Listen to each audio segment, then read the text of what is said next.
For justice heard around the nation overnight, anger erupting into violence and vandalism in more than 100 cities. Some officials now declaring states of emergency. Olivia Roberts in studio, continuing our national coverage of those demonstrations. Well, this morning, the country is picking up the pieces after a sixth night of unrest felt by hundreds of thousands around the nation.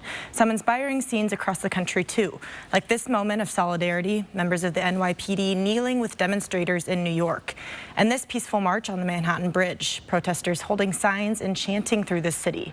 And in Minneapolis, a much more peaceful night of protests. Demonstrators gathered at the intersection where George Floyd was killed, some kneeling as a reminder to keep the focus on Floyd and not on the violence. The Minneapolis police chief also took a knee at the site and acknowledged the police need to do better.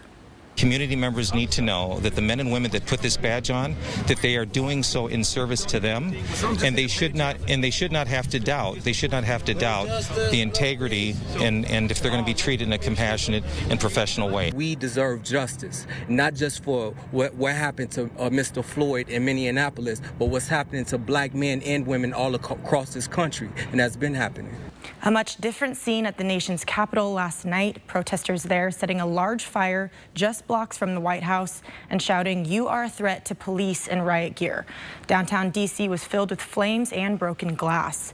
And protests continued for a third night in Atlanta yesterday, police firing tear gas into the crowd of protesters. City officials there have extended the nightly curfew until next week. Atlanta joins more than 40 cities across the country that have enacted those curfews. About 5,000 National Guard members were activated in 15 states. Here in Washington, officials had declared a state of emergency on the west side of the state in King County. Reporting in studio, Olivia Roberts for News Now.